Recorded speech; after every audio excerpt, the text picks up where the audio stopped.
Hello everyone and welcome to the marketplace with Uche Onochie this evening.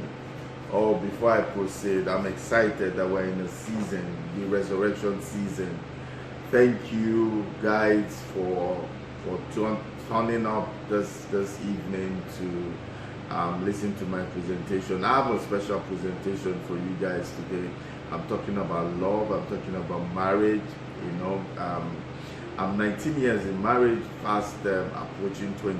So I wanted to share certain aspects of marriage and relationship, which I also do. We do that in Marketplace Apostle because it's one of the 5 pillars of the things that we do here: business, career, relationship, personal finance, and life issues,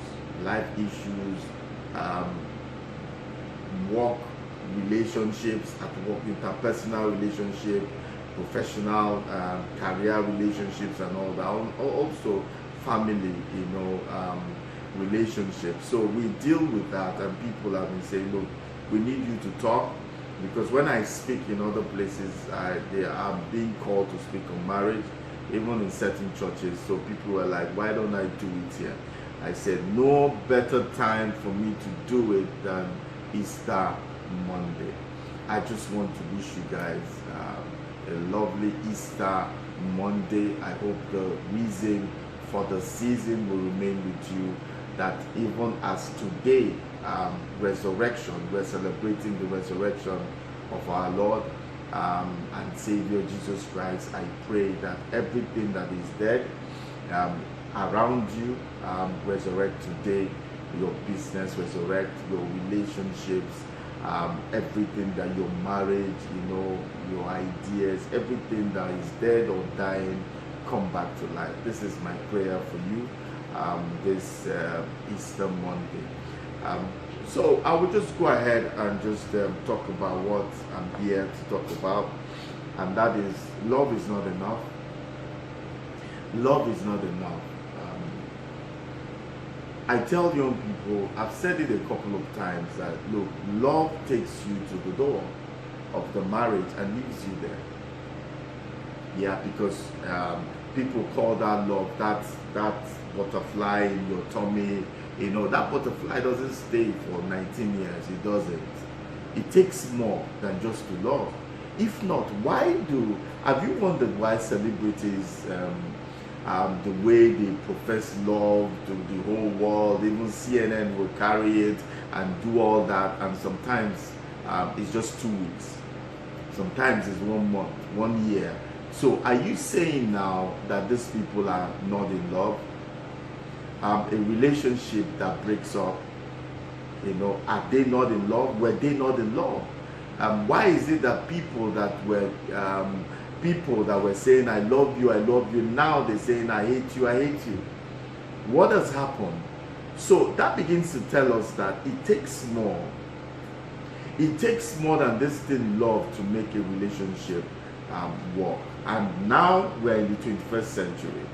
And so the way a man relates with a woman is different from the way our fathers related with their women. There was they were the breadwinners of the home, and so they could get away with a lot of things because they were bringing the money, and a lot of fighting and beating was going on at that particular time. And the society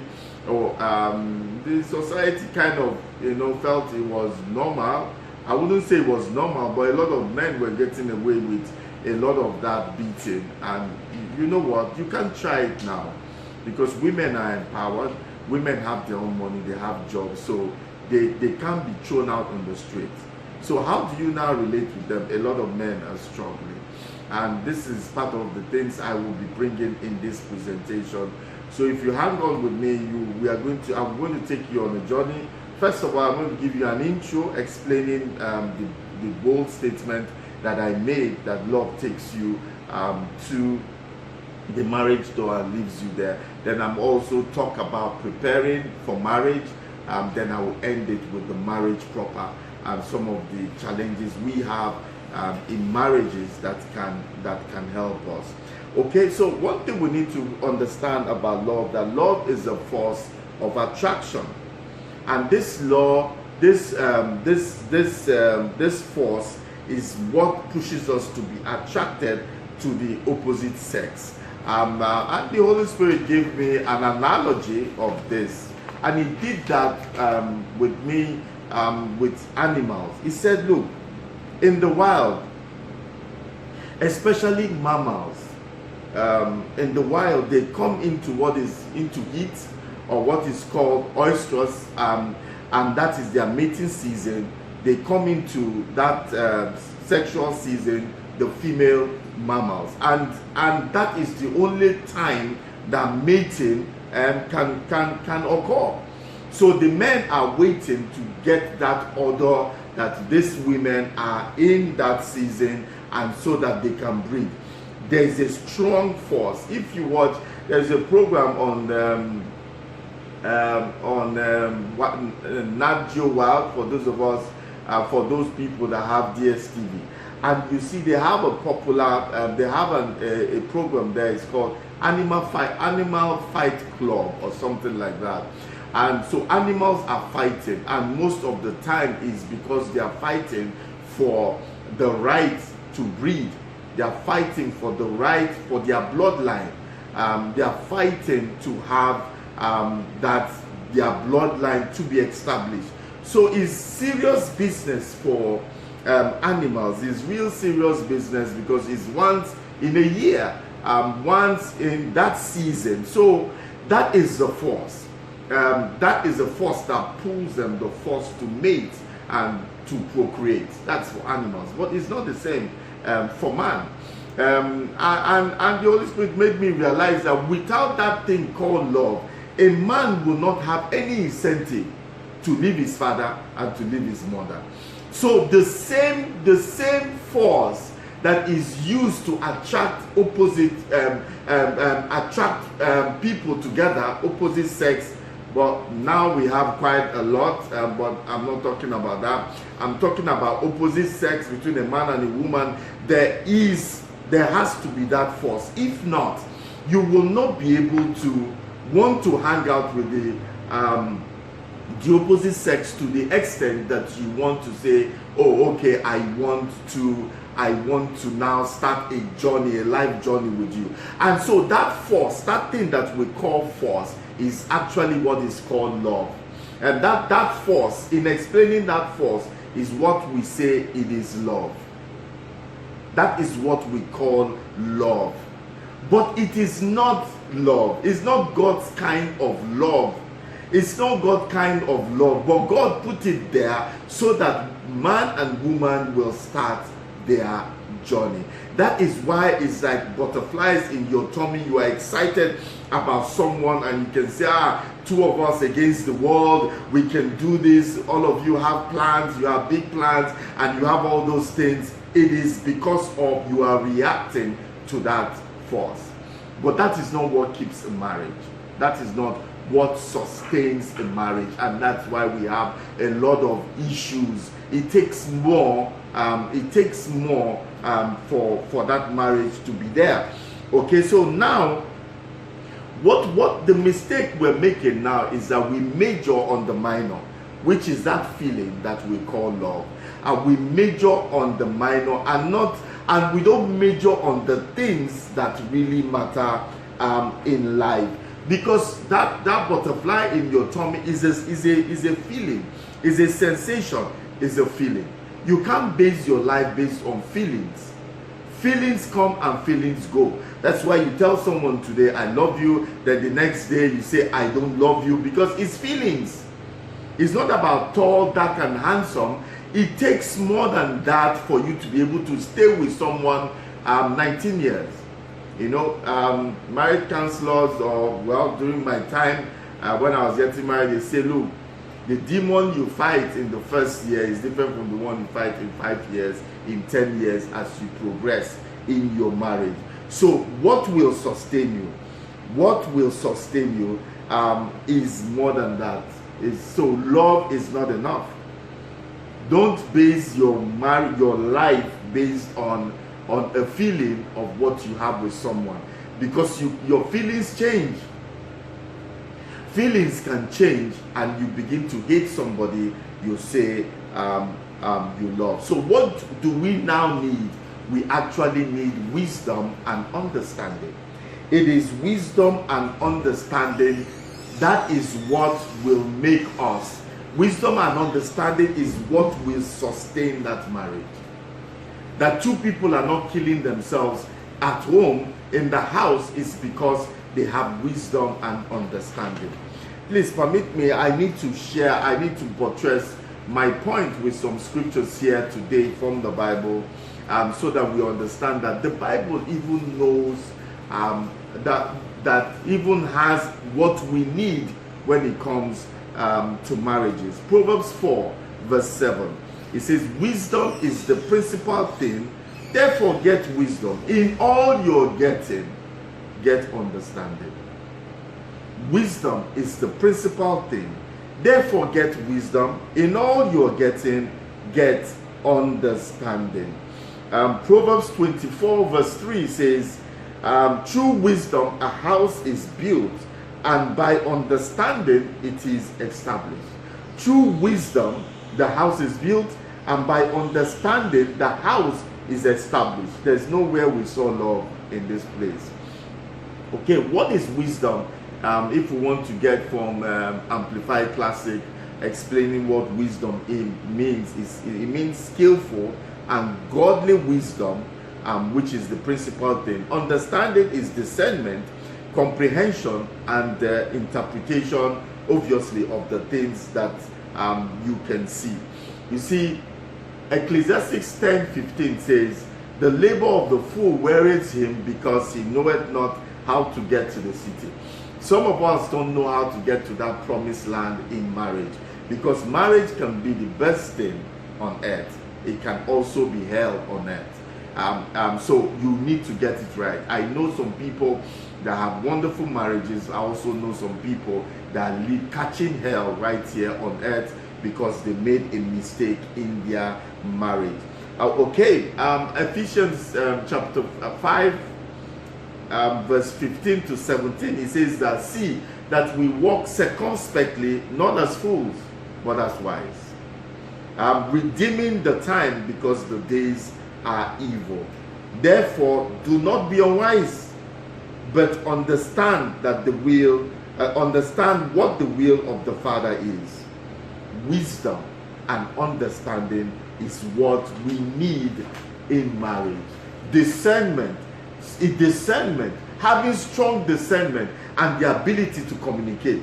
Discernment is when you just have this feeling that there's something that is wrong. Your wife might be in the house, she's cooking, she's doing everything, but she's not happy because she's not herself, because you know her when she's in her full element. Some people just ignore and say, it's like this woman wants to ask me for money, and they just ignore. And that in itself, it's what will I say? I think is foolhardy to think in that way, because one question of finding out what was wrong at that time can save you headache. Be able to always look at people. That is understanding. That's what Amplify says is understanding, to be able to discern when there is a problem, to be able to discern and to act on it, and to be able to clearly articulate what your thoughts are. Marriage can be heaven on earth, but it can also be hell on earth. So we need to get it right. We need to get it right and know that we can't base our marriage based on feelings. It takes more for you to be able to, when I see, sometimes I come into the house, I know that all is not well. I can say, oh wow, this one will blow, this one will pass. But most of the time they don't pass if you don't deal with it. People that don't deal with it usually end up having something big in their hands. I've counseled a lot of people, and I've come to realize that it's not the big things that cause the problem. It's the little things that are ignored that over time they become strongholds. They become too big for you to shake off. So it is those little things. And what discernment does is that if you have that discerning spirit inside of you, you will be able to, all of us have discerning spirit. God has given us a portion of discerning spirit to each and every one of us. So when you sense that something is wrong in that infancy, please handle it so that it doesn't become big. It's not every time a woman is frowning she needs money or she needs TLC. There might be issue. There might be issues that you're overlooking, but asking her can save you divorce. It can save you. It can save you from sleepless nights, not having peace in your home, and also for men sleeping in the couch in the parlor. So we need more than love. It takes more than love. It takes wisdom and understanding. Okay, so this is my intro. I just wanted to let you understand exactly some of the things I'm dealing with, because in the 21st century marriage, as I call them now, we're in a quagmire. The 21st century marriage, there's a quagmire. Why? Women are now empowered like never before in the history of mankind. So our fathers could get away with certain things because they were the breadwinners. But women are earning like men now, if not more. Men no longer can rely on brute force, starving the women of money, because one, you can beat her, and the next day, police is coming to get you. It's not as easy as it used to be, because women are empowered. Anytime God wants to elevate women in society, what he does is that he will empower them financially. See, put a man and a woman and let them go and apply for a job. The woman will get that job before the man. If you put 10 men and 10 women to go for a job interview, the same qualification, 8 of those women would have gotten jobs before one man will get a job. You see, the season belongs to women. The season belongs to women. Have you not noticed that that large corporation banks, they all have grants for women? They all have loans for women in business and all that. In certain countries, here in South Africa, women 35 below, they're entitled to a certain amount, whether it's 200,000, 400,000 rand, to start a business. Women are being in this season when they are being empowered. It's a season, it's a window that God has opened for women. It's a season that God has opened for women, and so women, I will tell you guys, capitalize on it, because when God wants to elevate you in society, He empowers you. But there's a problem, because the women feel empowered and the men feel disenfranchised, and it's an issue because it's causing a lot of quarrel at home. It's causing a lot of blows that are being thrown at home. It's causing a lot of problems. And I tell organizations when I have the chance to, I say, I don't mind you giving women loan, because they talk in terms of security, in terms of prudence. Women are more prudent when it comes to money than men. So these organizations want to give them men, empower them for many reasons. Some are genuine, they are for genuine reasons. But this is what I say. If the women are empowered, the men are not empowered, what happens? They're still going to live in the same house. So empower the women, also empower the men, because these women will come and live in the same house with these men. Now, the empowered women, some take it to the extreme. Some are wise, and some take it to the extreme. And what is the extreme? I don't need a man. I don't need a man. Some go to the extent of marrying, have 2 or 3 kids, then they check out from the marriage and say, I don't really need a man. I just need a man, my kids to have the same father. Some just say, I don't even need a man. I can go to a sperm bank and be able to buy. I'll just buy sperm and sort myself out. I don't need a man. See, let me tell the women that think in that light, and because certain women, certain class of women have become kind of arrogant in that way. They think in that way and say, look, all things.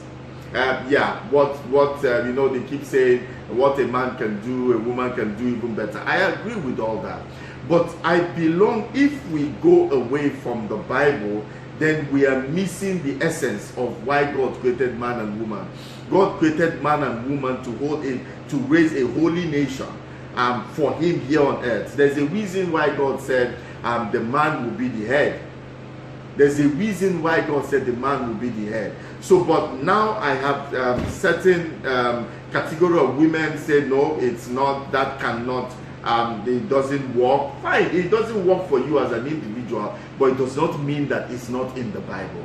I've had many interpretations from women that call themselves certain names and say, look, that is not. Live your life and you don't actually need men. But I say to this, our sisters, God cannot make a mistake. God does not make a mistake. He knows why he gave the man to become the head of the home. God doesn't make a mistake. But I agree with you, some men are irresponsible. Some men are not living up to it. That's why I say we need to look at this thing because we are in the 21st century. We cannot behave as if we're in the 20th century. We cannot.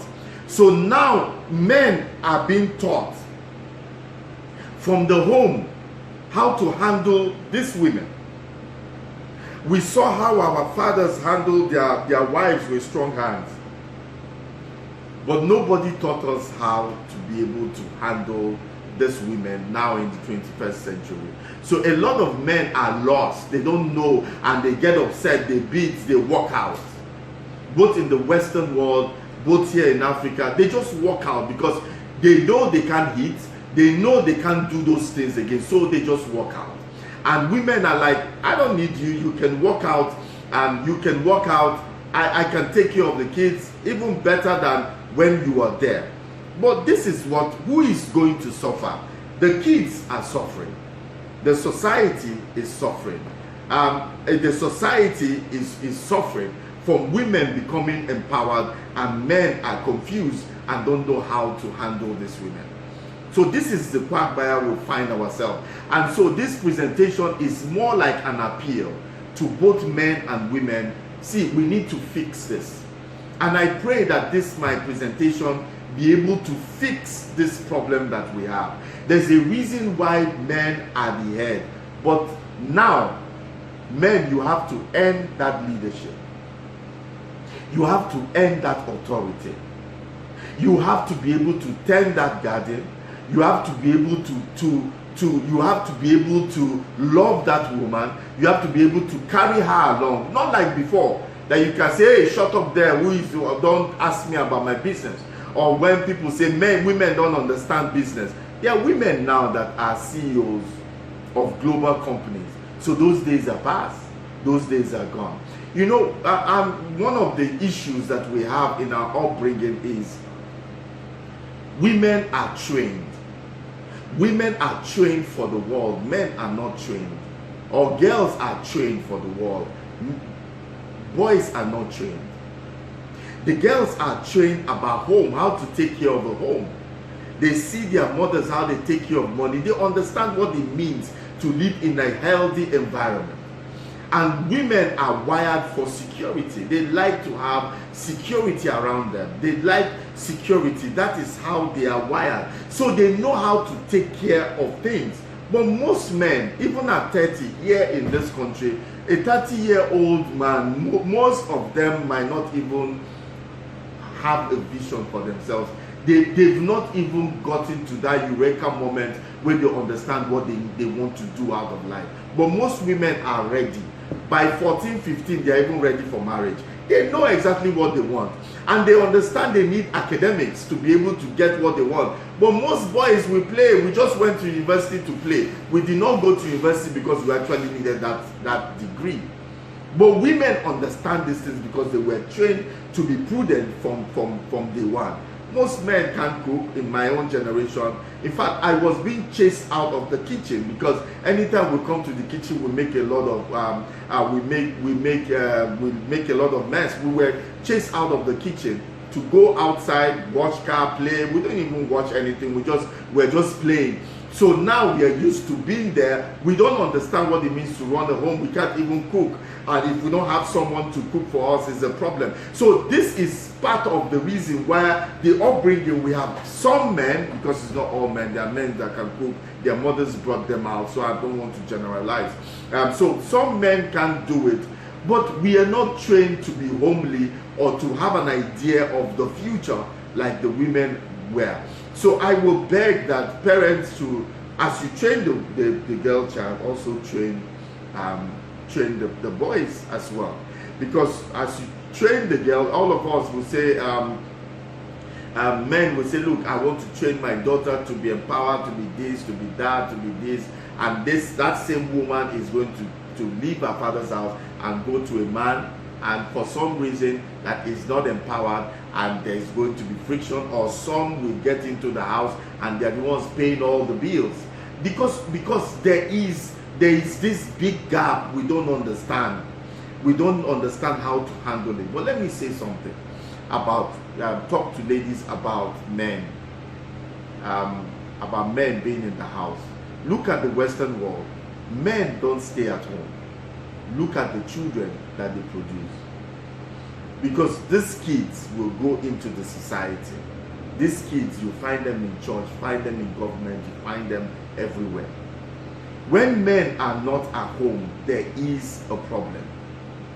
Women, you can take care of the home and take care of the children without the men. You can do that. But let me tell you, it's not the same. The kids that grew up from the house that had a father and a mother is not the same that when you grow up you have a mother alone or you have a father alone. You will see it in the children, in their upbringing.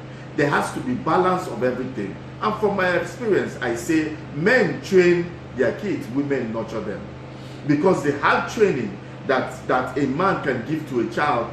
Most women don't have that capacity, or don't have that. Their emotions get into the way for them to be able to train that child in the way they want. Let me give an example. My wife, she's tired. The kids, when our kids were younger, she's tired and she's in the room. She wants to sleep. She wants to rest, and the kids, they can't. She's looking at me, talk to these children, because she can't. And one day I asked her, and I said, how would they feel that their mother is chasing them away? And I come into the room. If I want peace and quiet, I just tell my children, my friend, you people vacate from my room and go and sort yourself out. They are not offended. They are boys. They are not offended. They go find something to do. But because of that, they don't know boundaries. And I called my sons and I began to tell them their boundaries. Your mother is a working woman. When she comes, you play with her, but you need to realize that she also needs time to work. My son saw my wife working. He said, are you doing your assignment? He said yes. She said yes, that she's doing her assignment. So she needs time for assignment. She also needs time to unwind. And they were able to understand. They were able to understand it, but she couldn't do it because out of emotion. I know that some women can, but some women also cannot. When it comes to discipline, especially when you have to spank, they don't do it and put their foot down. When the father and the mother is in a place and the mother is telling the father and the children something, the children are looking at the face of the father. Why? You need that figure to be able to bring some form of order in the life of these children, so they will fear somebody. Because a child that does not fear anybody at home, when they go outside, they will be disrespectful, they will be abusive, because they feel that is how it's going to be. They need somebody to sometimes to smack their brains into order. You know, and let me use this analogy for lions. I like watching Nat Geo Wild, that's wildlife, and you see the lion. You might see the male lion that he's feeding. When it comes to time for feeding, although I don't understand that one, he eats first. But a male lion will go for 2 weeks roaring around the territory. They are highly territorial and scenting the whole place for 2 weeks. They will keep roaring, there's a lion here, don't come into this place, there's a lion here. Why? Because if another lion comes and kills him or is not around, they will kill all the children, no matter the number, so that they can establish their own bloodline. This is what lions do. You know, so you will ask that if there is no lion in place, the kids that you have trained, those kids will go. Then other lions will come and you will submit to them, and you start breeding and having kids for those people, whether you like it or not. The fence is broken, the wall is broken when there is no lion in the house. And the same applies. I had a cousin, she was doing very well. She was single, close into her late 80s. Then I went to her house, or she met me and she was fuming, and it's like, what is the problem? That, can you imagine, her driver was not saying, madam, you're looking very nice today, in a way that was highly suggestive. And she was like, if only I was married. If only I was married, this type of thing would not have happened. This was a woman that has never talked before. She's a woman, like, after the bad relationship she had, he was like, no, she doesn't need to, she can just face her career. But that day, at a low point in her life, he said, look, if I had a husband, no matter what, nobody can come and he sees a lot of 20-year-old, 22-year-old, let me just try with this woman and see, because they say women at that age that have money, they are lonely. So let's try our luck and see if we can use her to get money to leave the country. This is what a male lion does by roaring and make sure that there is nothing. And the kids have a sense of discipline, a sense of order. They are loved by their mother and they are trained by their father. In that way, you have sound kids that are going into the society, that are well trained and are taught. And everybody, mother is bringing her own input, that yes, the father is also bringing their own input. When you don't train kids at home, the society will suffer for it. So ladies, I am telling you, you can do without men in the 21st century. You can afford it. But for the sake of the children and for the sake of the society, if you don't want to get married, is a different thing. I'm not talking to people that don't want to get married, but I'm talking to people today that want to get married, that believe in this marriage institution. If you believe in it, then you have to believe exactly what God is saying about it, except you want to get into marriage and you don't want to do it God's way. See, here today I am telling you that there is a reason why you should submit to a man, but that man must be able to be accountable. That man must be able to earn that respect, earn that leadership role, carry the wife along, and there's nobody that is perfect. Men need to know that it's not, you can't starve women with money again. They have their own money. You can't beat them because you can fall into trouble. And beating a woman is even a sign of weakness. We are being taught that. But most men will walk away because they don't understand how to go about it. So this is like a special appeal to everybody listening to me today. We need to come together and see how we can make these marriages work. And that's why I say love is not enough. That's why I say love is not enough. We need wisdom and understanding, as we saw from the good books. Okay, so I don't know if I'm able to finish this presentation. It's quite a long presentation, but if I don't finish it, please just go to my online store. You can see there will be a link. There's a link that you can follow, because it's like a 1 hour 30 minutes discussion, and so you can go there and just pick it up at the giveaway price, so you can have the full meaning. Don't take my intro and and say this is all there is. There's more to it. There's more to it. So I want you to listen to all. This is my intro, painting the picture. Now I move to the second part of this presentation, and that is preparing for marriage. Do you know it's only in marriage, business and marriage, that people go into thinking that they can do it, thinking that they can do it on their own. No. If you want to be a doctor, you go to a medical school. If you want to be a nurse, go to a nursing school. If you want, whatever you want to do, if you want to be a graduate, you go to a university. If you want to be a business person, go to a business school. You can teach yourself. You can learn from home. You can learn from YouTube. But by all means, teach yourself. Because if not, you will go and make a mistake. The same thing with marriage. Especially men, they don't read anything about marriage. They don't read anything about marriage. They feel that they know it. Women will read a bit about marriage. Women will ask questions. Women will counsel, ask older. Women want to know. In fact, from the time they are 9, 10, they are already listening to their mothers and their aunties talking about real issues, because women just come out and pour out their issues wherever they are, not like men. That will be withholding certain things. Women just come out and just pour their heart out. So they know quite a bit about marriage, but men, we don't. We just feel what is there, that nothing is happening. Let's just go there, I'll get married and we'll sort it out.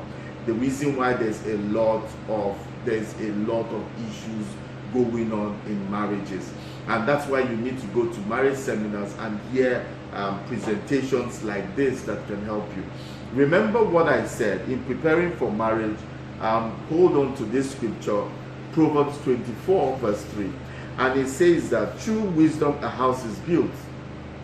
Did you hear that? Through wisdom a house is built, and by understanding it is established. Courtship and dating is being misunderstood. It's a time for you to prepare for the marriage journey.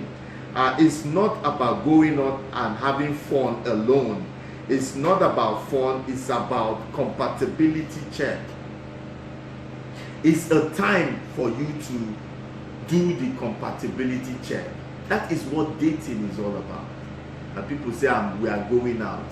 We are going out and we are dating are two different things. We are going out is just about going out to eat. We are going out, eat, have fun.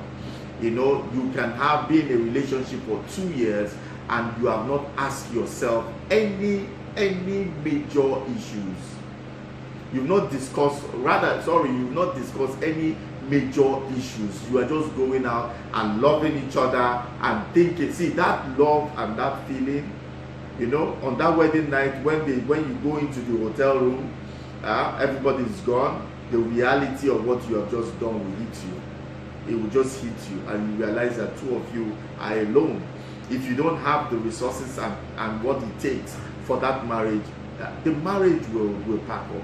There are people from that hotel room where they walked away from there and they never came back together. They divorced from the hotel room on their wedding night. Some people went to honeymoon and they came back with 2 different flights and they are divorced till today. Just because we want to base love. Example, love will tell you, he should trust me now. Shouldn't he trust me? Love will demand trust without accountability. And that is foolishness. You don't expect somebody to trust and love you when you are not giving the same back in return.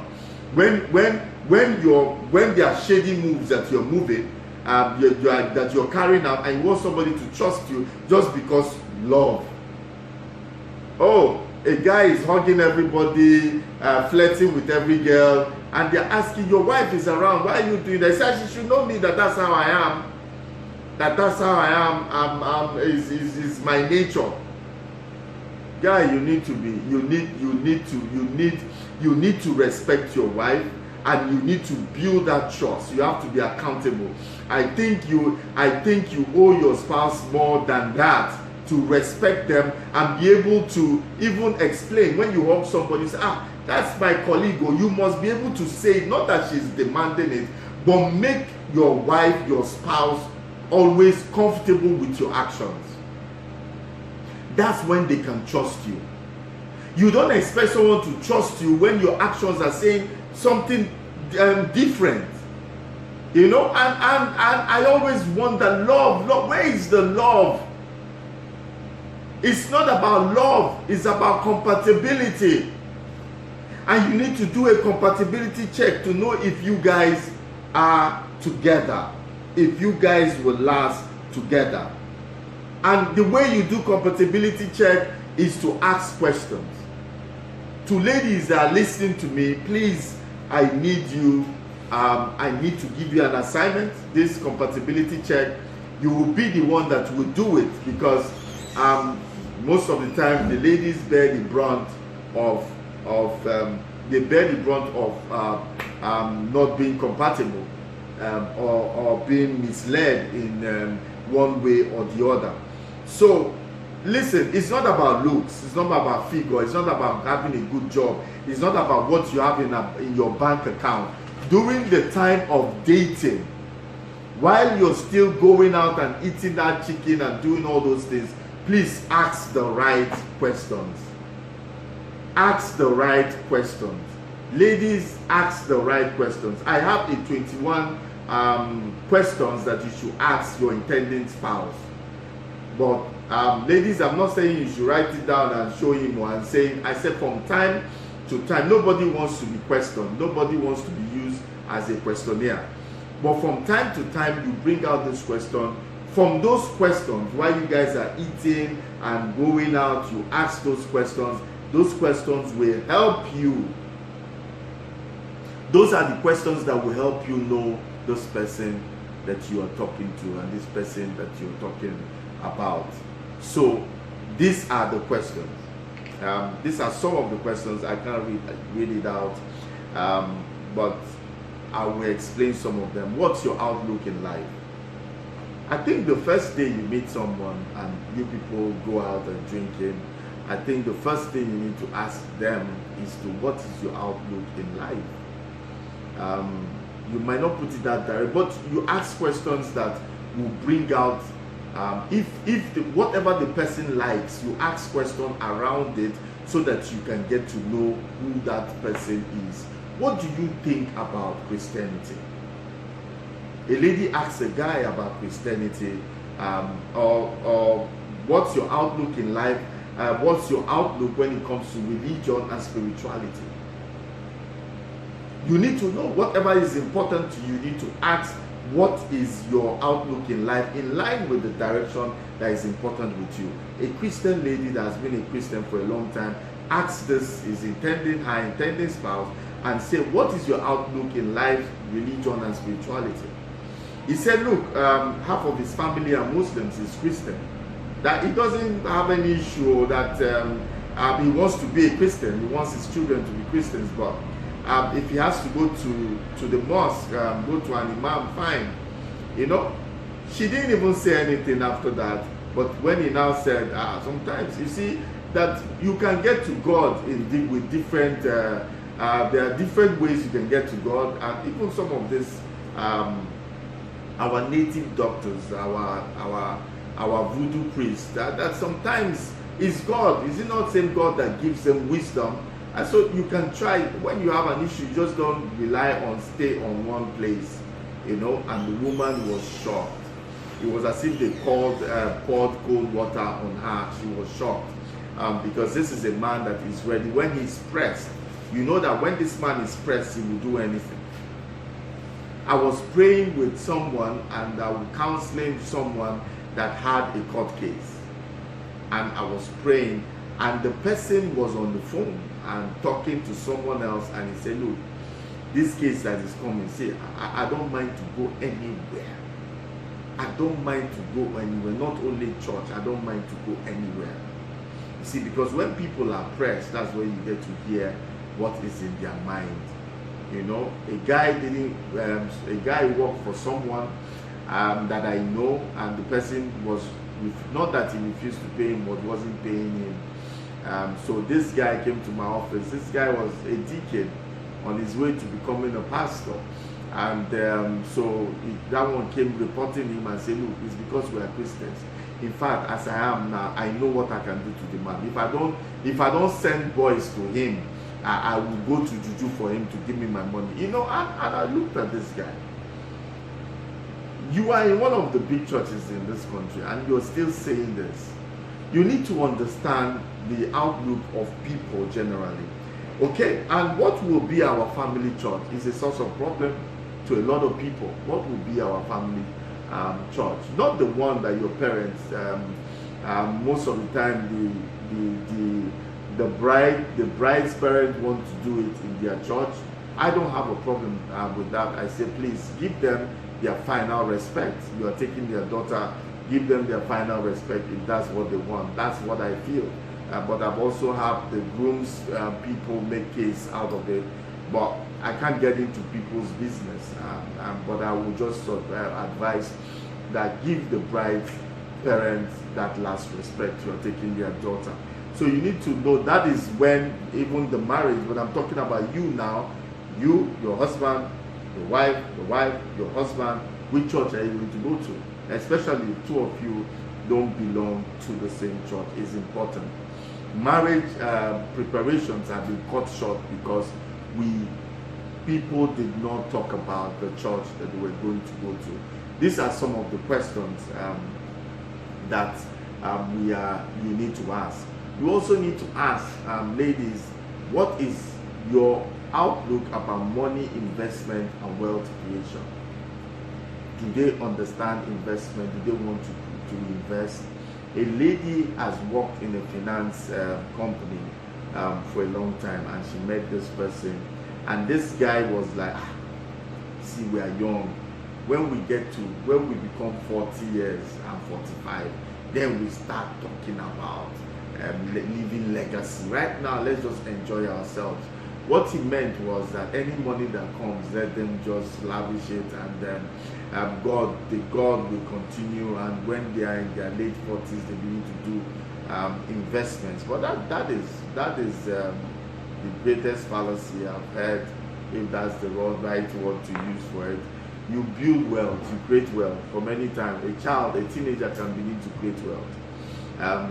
It's good that your spouse understands wealth creation, what you're doing, because in that way, some men will say, if my wife sees that I have money, we'll keep eating that money until that money finishes. It's because you don't have a vision.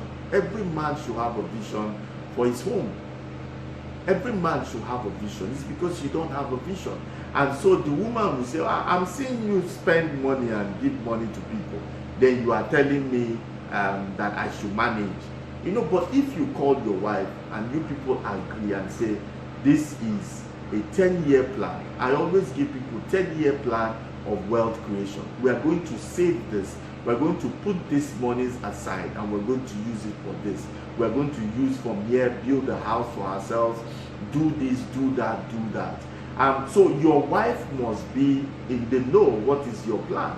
Because if she's not in the know and she sees that you are putting aside money, even if you want to build a family house, she will be asking you, why can't we use it for the children? Why can't we use it for this?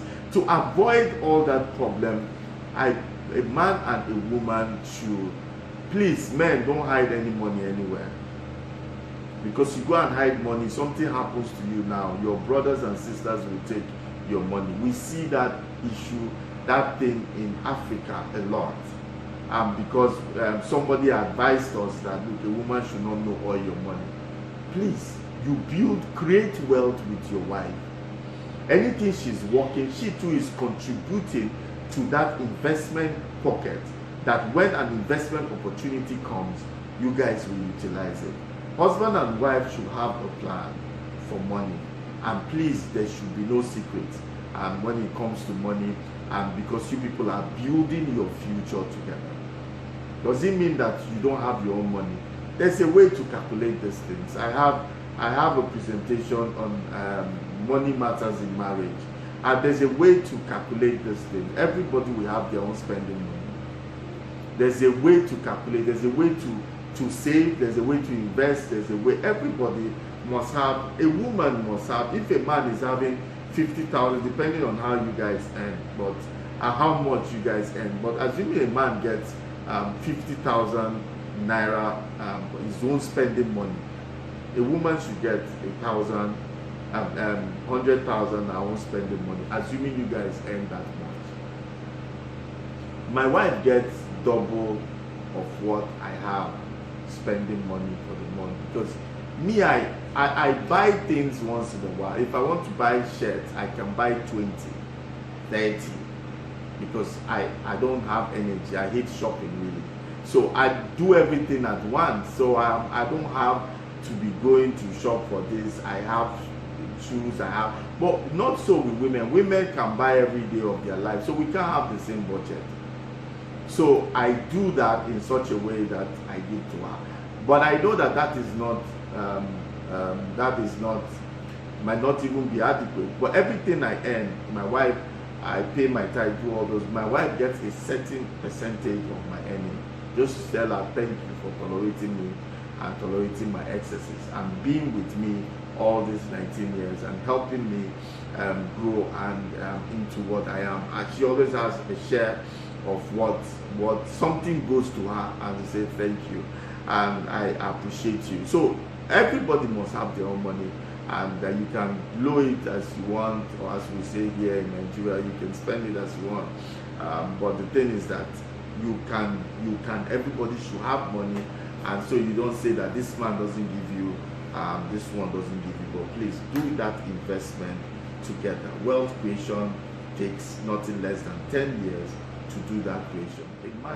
Thank you guys for listening to me today. This presentation is going to be out there. It's going to be on my online store. A link is going to come. Just follow the link, and you will get this. You will get this particular teaching. Let's make it work.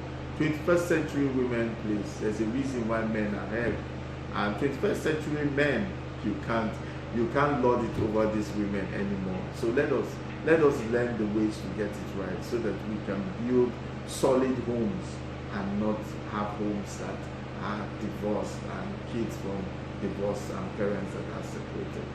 I just hope with these few words of mine I've been able to convince you. I believe in this marriage institution, and I hope I've been able to convince you that also you believe in this marriage institution. Let's make it work for the sake of our children, that they might see and follow as well. Thank you for coming. Those of you on Instagram, Facebook, wherever you are watching me, thank you for coming today. God bless you. Have a great day.